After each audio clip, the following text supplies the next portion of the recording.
Ipahayag mo, Maria, nga si Kristo'y nabuhay na. Libingan niya iyong nakita. Hallelujah, hallelujah, hallelujah, hallelujah.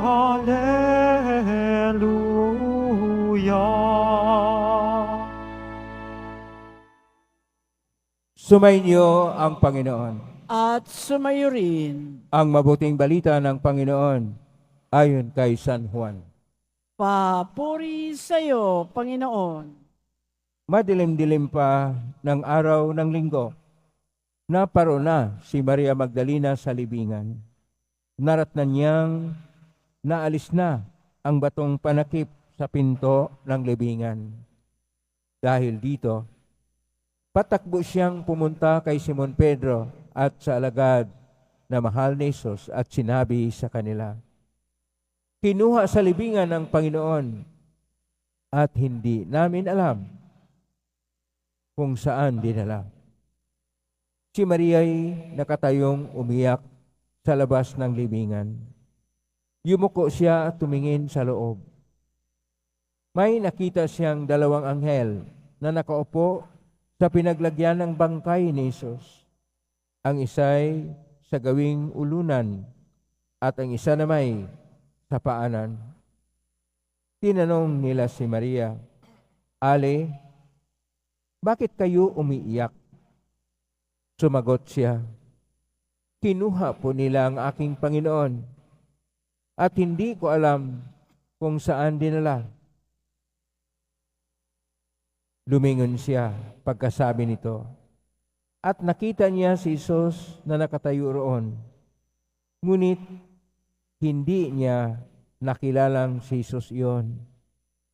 Tanong siya ni Jesus, "Bakit ka umiiyak?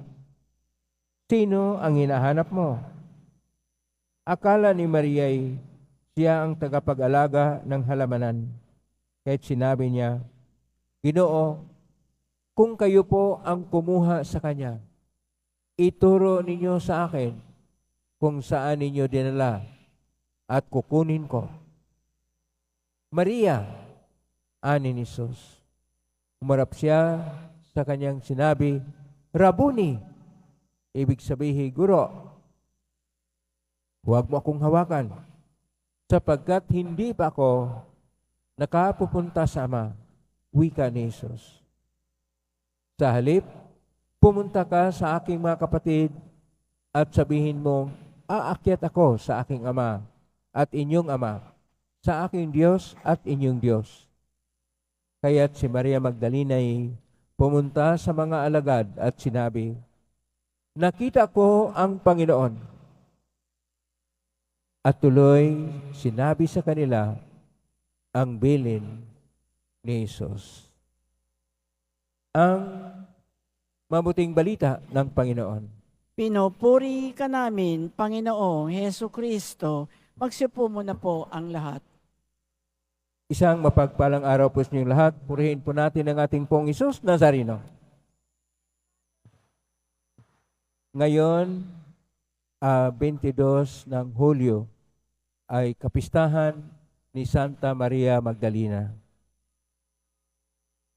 Kailangan nating bigyan ng tama na paningin sino si Maria Magdalena. Si Maria Magdalena, ang pangalan niya ay Maria, na ito po ang mga common na mga pangalan sa mga Israelita. At tinatawag siyang Magdalena dahil siya ay taga Magdala. Ang Magdala ay mayroon pong fishport. Ibig sabihin, yung negosyo ng mga isda o palaisdaan ay doon po sa Magdala. Si Santa Maria Magdalena ay isa siya sa mga dakila o malaking negosyante para sa pangingisda. Kaya kontrolado niya ang mga mangingisda. Kaya dahil doon, siya ay tinuturing na makasalanan at sa kwento pa o sa tradisyon pa, 7 demonyo ang pinalayas mula kay Maria Magdalena. Yung mga 7 demonyo, yun pong demonyo ng mga pangsarili, yung tungkol sa material na bagay, lahat na po yun. Pero wala po doon ang iba na kasamaan. Dito po sa ating mga pagbasa, ang mahalaga po nating tingnan dito ay ang sinasabi ni Maria Magdalena sa versikulo 18, kapitulo 20, Ebanghelyo ni San Juan, na sinasabi niya, nakita ko ang Panginoon. Sa orihinal na pagkasulat dito sa Ebanghelyo ni San Juan, kapitulo 20, 18, ito po sa Koinoko na Grigo, Yoraka ton Kurion, na ang ibig sabihin, nakita ko ang Panginoon. Pero sa Hebreo, dahil ang atin pong Panginoong Hesus ay isang Hebreo, ang pagkasabi nito ni Maria Magdalena sa ating Panginoon ay Raiti Adonai. Nakita ko ang Panginoon. Adonai is Panginoon. Raiti, nakita ko. Kaya po nakasalin ito sa Latin na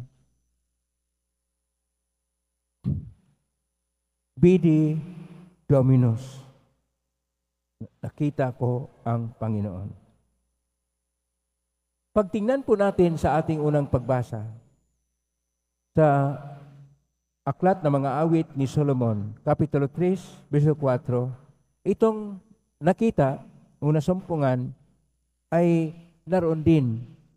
At ang awit ni Solomon ay nakasulat sa luma na Hebreo na naroon po yung salitang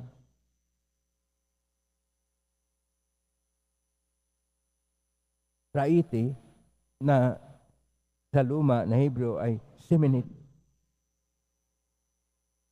At sa versikulo 4, ito pong tinatawag na awitin ay hindi po ordinaryo na binabasa ng mga Hudyo. Pero sa atin, mayroon po itong kahulugan. Ang nagmamahal dito ay ang Diyos at hinahanap ay ang minamahal niya mga tao na kung saan napalayo na sa Diyos. Kaya sa kanyang paghahanap ay nasumpungan niya ang tao. Ito po ang tinatawag na pagkaalam ng tao, ang pagkasumpong ng tao na ang Diyos ay naghahanap sa atin. Kaya po sa ating ebanghelyo, kung tingnan po natin, para itong drama. Drama na kung saan madilim pa. Ibig sabihin, ganun kalaki ang pag-ibig ni Maria Magdalena, pumunta sa libingan. Hindi po basta-basta na ikaw ay pupunta sa libingan, madilim pa at nag-isa. At nakita niya, bukas na. Dahil yung bato na panakip ay para itong gulong, ginugulong na, naitabi na. At noong sinilip niya, may 2 anghel. Ang isa sa gawing paanan at ang isa sa gawing uluhan ng Panginoon. Ito yung palatandaan na ang ating Panginoon ay wala na roon. At kung mayroong anghel, na ibig sabihin, mayroong mensahe. Ang mga anghel ay tagapadala ng mensahe. Tinatanong nila si Maria Magdalena, bakit ka umiiyak?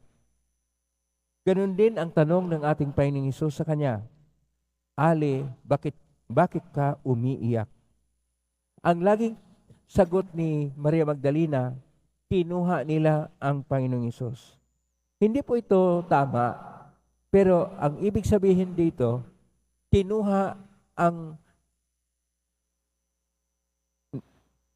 kasanayan na nakikita niya na persona ng ating Panginoong Hesus.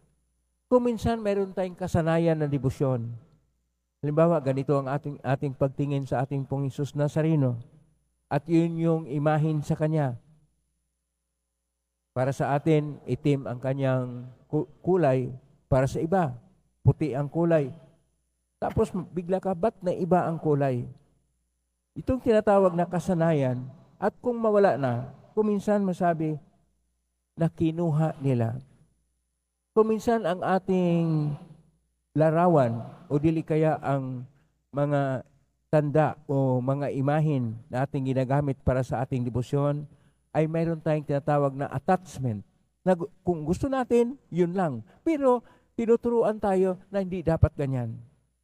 Dahil hindi natin makita ang ating Panginoong Hesus.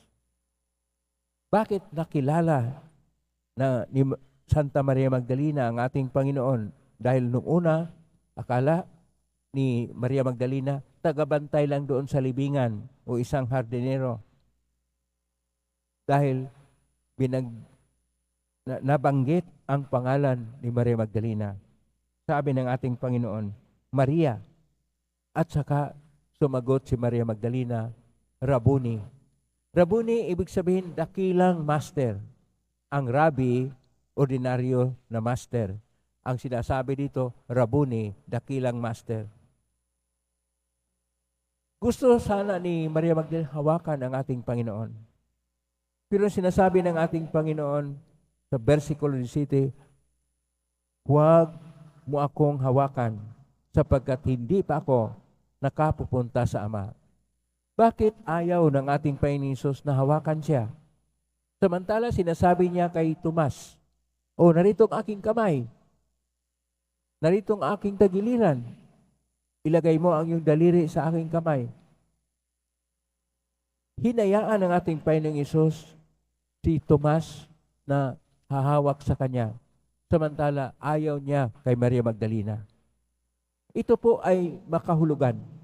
Sapagkat ito yung unang araw na kung saan hindi pa nakarating ang pang-7 na araw. Para sa mga Hudyo, hindi dapat hahawak ang isang tao sa patay dahil siya ay ituring na marumi o ang tawag doon magkaroon siya ng ritual sa paglilinis dahil maging marumi siya kapag humawak ng patay at pagpunta doon sa libingan.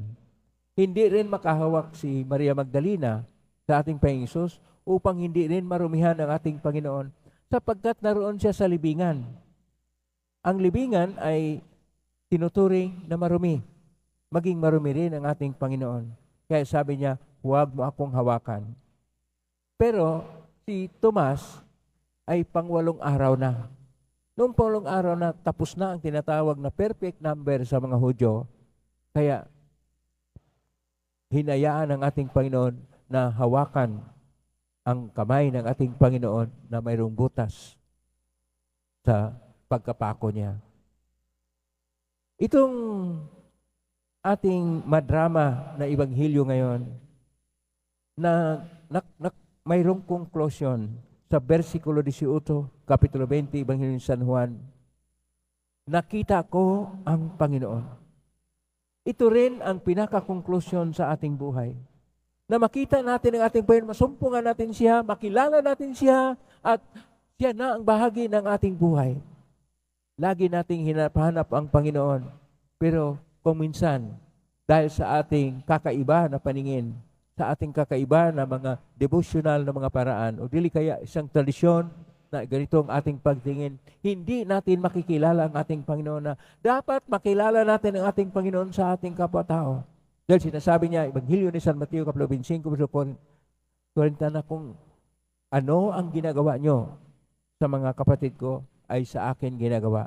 Ibig sabihin, makikita natin, masumpungan natin ang ating Panginoong Hesus sa ating kapwa-tao, lalo't higit na sa mga nasa laylayan o mga mahihirap. Kaya itong ating Ebanghelyo ay nagtuturo sa atin. Hanapin natin ang Panginoon. Hindi sa mga nakasulat na mga malalalim na mga libro o sa mga turo na dakila na mahirap unawain at intindihin ng mga teolohiya at mga doktrina. Bagkus, ating hanapin ang Panginoon sa ating kapwa-tao, sapagkat lahat naman tayo ay kawangis at larawan ng Diyos. At kung hanapin natin ang Diyos sa ating kapwa, masumpungan natin siya. At upang siya ay ating mahalin, dapat mahalin ang kapwa-tao, lalo't higit na yung mga kasambahay mo. Sa sinasabi mong mahal mo ang Diyos, pero hindi naman maganda ang relasyon mo sa mga kasambahay mo. Mali po yon. Upang ating masumpungan ang ating Panginoong Diyos, mahalin natin ang mga membro ng ating pamilya o mga kasambahay, ang mga kasama natin sa trabaho, ang mga kasama natin lagi sa kung anong mga ginagawa natin sa buhay. At ito yung pagkasumpong na magsabi tayo na nakita ko ang Panginoon. Namatay siya noon, wala na ang luma na pagka-Kristo, pagka-Hesus, ang nabuhay na muli na Panginoon. Sapagkat tayong mga Kristiyano ay mga membro ng sambayanan ng Diyos para sa nabuhay na muli na Panginoon. At ang ating awitin ay ang Alleluia, ayon pa ni San Juan Pablo II na Santo Papa. Totoo na kuminsan lagi nating hinahanap-hanap ang Panginoon at napakinggan ang ating mga panalangin. Sa totoo lang, napakinggan na ng Panginoon ang inyong mga panalangin. At sabihin nyo, parang hindi dininig dahil ikaw ay tumitingin lang sa pangsarili mo na pagtingin anong hiningi mo sa Diyos. Ibinigay sa Diyos sa iyo kung anong nararapat sa iyo upang ikay maligtas. Palakpakan natin ang Panginoon na magbigay sa atin ng mga biyaya na ating kinakailangan sapagkat mahal tayo ng Diyos. Dapat ipahayag natin siya sa ating kapwa at sabihin natin, nakita ko ang Panginoong nabuhay muli. Amen? Purihin natin ang Diyos.